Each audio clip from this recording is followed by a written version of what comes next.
Hello everyone.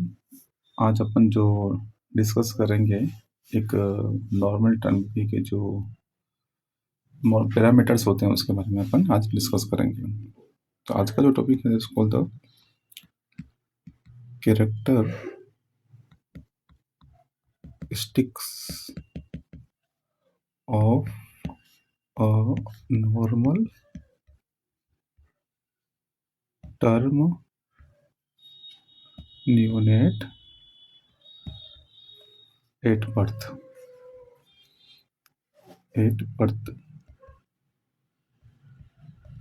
तो जन्म के समय में एक जो टर्म बेबी होता है उस टर्म बेबी के अंदर क्या क्या नॉर्मल कैरेक्टरिस्टिक होंगे उसके बारे में अपन आज डिस्कस करेंगे। तो नंबर 1 जो बात आती है उस टर्म बेबी की आती है वो आती है बर्थ वेट। और कॉमनली पूछा भी जाता है कि बच्चे का वजन कितना होता है, एट द बर्थ कितना वजन होता है, और दुगुना तिगुना वो सब अपन एंथ्रोपोमेट्रिक पैरामीटर्स होते हैं उसके अंदर विज्ञान का डिस्कस करते हैं। तो जो बर्थ वेट होता है बेसिकली नॉर्मली वो 2.4 to 4 kg का होता है। ठीक है, अगर 2.5 से अगर कम है तो वो LBW है, और अगर ज़्यादा है तो वो क्या है, मैक्रोसोमिया है, मतलब बिग बेबी है, बड़ा बेबी है। लेकिन एक और बात याद में रखना है, कभी आपसे पूछ ले कि एवरेज इंडियन बेबी वेट, ये तो हो गया एक नॉर्मल बेबी की बात जिसकी जो वजन होता है वो 2.5 to 4 kg होता है। अगर आपसे पूछे कि एवरेज जो वेट होता है बच्चे का, एवरेज वेट किसका, इंडियन बेबी का, जो अपने भारत के अंदर जो बच्चे होते हैं उनका अगर एवरेज वेट निकालते हैं तो ध्यान रखना है होता है 2.9 kg। ठीक है, तो ये हो गया बच्चे के वजन के बाद। सेकंड जो बात करते हैं वो आता है बच्चे की हार्ट रेट। बच्चे की हार्ट रेट, इट इंडिकेट करेगा बच्चे की जो पल्स है वो कितनी आ रही है। 120, कुछ बुक्स में 110 भी दे रखा है, 120 लगाकर 160 बीट्स पर मिनट। तीसरी जो बात आती है वो आती है रेस्पिरेशन रेट, मतलब बच्चे की श्वसन की दर क्या है। तो नॉर्मली जो बच्चे की रेस्पिरेटरी रेट वो होती है 40 to 60 ब्रीथिंग पर मिनट। नेक्स्ट आता है नॉर्मल ब्लड प्रेशर्स।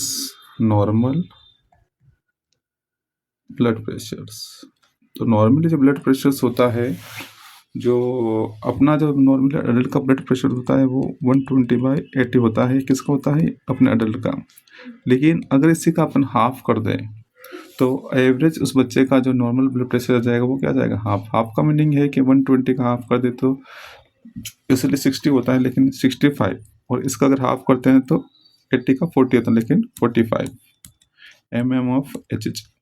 तो नॉर्मली जो न्यू बॉर्न का जो ब्लड प्रेशर होता है वो क्या होता है, 45 mm of Hg, ये नॉर्मली ब्लड प्रेशर होता है। ठीक है, एक और पैरामीटर्स की बात करते हैं वो आती है लेंथ, कि बच्चे की लेंथ कितनी होती है। जो बच्चे की लेंथ होती है बेसिकली कितनी होती है, 50 सेंटीमीटर होती है।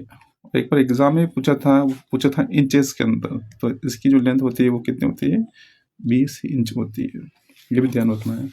कुछ 48 से 50 भी इन्वॉल्व कर सकते हो, बट नॉर्मली आपको 50 याद में रखना है कि बच्चे की लेंथ कितनी होती है, 50 लेंथ। नेक्स्ट आता है वो आता है that's called the head circumference. बच्चे के सिर का आकार या सिर का जो माप है वो कितना होता है, तो वो होता है 3 से लगाकर 3.33 सेंटीमीटर होता है। ठीक है, 33 से लगाकर 35 सेंटीमीटर होता है। नेक्स्ट एक और पैरामीटर की बात आती है that's called the upper segment lower segment ratio. Normally जो अपर सेगमेंट होता है 1.72 लगा के 1.9, ये होता है अपर सेगमेंट, और जो लोअर सेगमेंट होता है वो क्या होता है, 1 होता है। तो जो रेशो होता है 1.7 से 1.9 this called the upper segment, और ये होता है, इसे अपन बोलते हैं लोअर सेगमेंट। तो ये जो बच्चा होता है, इस बच्चे के अंदर से अपन क्या करते हैं, 2 सेगमेंट डिवाइड करते हैं। जो सिम्फाइसिस प्यूबिस होता है, उस सिम्फाइसिस प्यूबिस से ये जो रेशो कहलाएगा वो कहलाएगा अपर सेगमेंट कहलाएगा, और इसके नीचे वाला क्या कहलाएगा, लोअर सेगमेंट का। तो ये क्या कहलाएगा, सिम्फाइसिस प्यूबिस। सिम्फाइसिस प्यूबिस से, उस प्यूबिस से अगर डिवाइडेशन होता है तो हेड से लगाकर symphysis pubis, that's called the upper segment ratio, और सिम्फाइसिस प्यूबिस लगाकर नीचे वाले लेग तक, इसे बोलते हैं लोअर सेगमेंट रेशियो। तो ये होता है एट द बर्थ। एक वर्ड आता है क्वेश्चन के अंदर, वो आता है this called the cyanosis. Cyanosis basically जो इंडिकेशन करता है, that is indication this called the bluishness. लेकिन बच्चे के अंदर साइनोसिस नहीं होता, उसे अपन बोलते हैं एक्रोसाइनोसिस। एक्रोसाइनोसिस, एक्रोसाइनोसिस में अगर आप अबगर स्कोरिंग की अगर बात करेंगे तो ये वर्ड आपको उसके अंदर भी देखने को मिलेगा, वो है एक्रोसाइनोसिस। तो एक्रोसाइनोसिस का यह मीनिंग है कि जो पेरिफेरल है, ओके, जो पेरिफेरल है वो क्या है, साइनोसिस है। तो ये इज नॉर्मल फाइंडिंग बोलते हैं। तो एक अबका स्कोरिंग के अंदर जब अपन इसको अंक देते हैं, बेसिकली क्या देते हैं, 1 देते हैं। और अगर बच्चा पूरा ही पिंक है तो उसे अपन क्या देंगे, 2 अंक देंगे। तो acrocyanosis at the birth is a normal finding होती है। ओके, ये क्या होती है, एक नॉर्मल फाइंडिंग होती है। नेक्स्ट एक और पैरामीटर्स अपन पढ़ते हैं, वो पढ़ते हैं ब्लड वॉल्यूम। ब्लड वॉल्यूम, और बेसिकली ब्लड वॉल्यूम पता भी होना चाहिए क्योंकि जो टर्म बेबी होता है उसका जो ब्लड वॉल्यूम होता है वो 60 से लगा कर 80 ml पर kg होता है। और जो प्री टर्म होता है, जो समय से पहले होता है, उसका जो वॉल्यूम होता है कितना होता है, वॉल्यूम 190 से लगा के 110 ml पर kg होता है। लास्ट 10 पॉइंट अपन और पढ़ते हैं, that's called the CFT। CFT, that's called the capillary refilling time. Capillary filling time. तो नॉर्मली कैपिलरी फिलिंग जो टाइम होता है वो क्या होता है, लेस देन 3 सेकंड का होता है। अगर मोर देन 3 सेकंड का हो रहा है तो ये अब नॉर्मलिटी को इंडिकेशंस कर रहा है। ओके, अब नॉर्मल के अंदर आप देखोगे कि क्या अब नॉर्मल इंडिकेशंस करता है, कब करता है, वो करता है अब नॉर्मल को कब, जब इसका मोर देन 3 हो या 3 से ज़्यादा हो।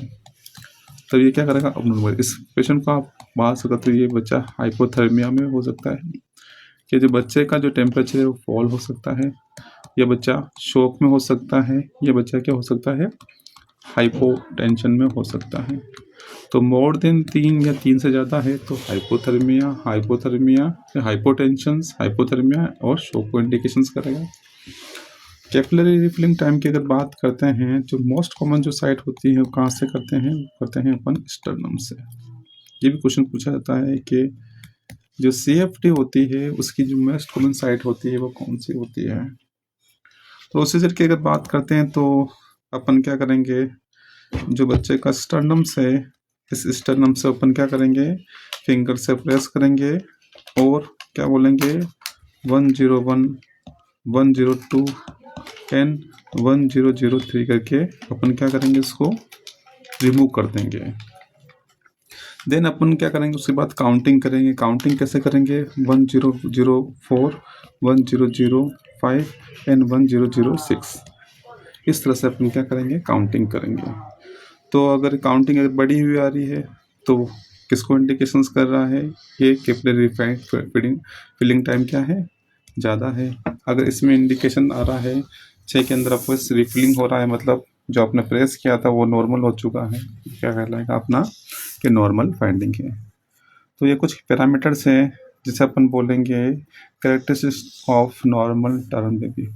इसी तरह की और वीडियो देखने के लिए सक्सेस नर्सिंग क्लासेस से संपर्क करें, जिसके जो ऑनरेबल हैं, जिसको SS सर से संपर्क करें। Thank you so much.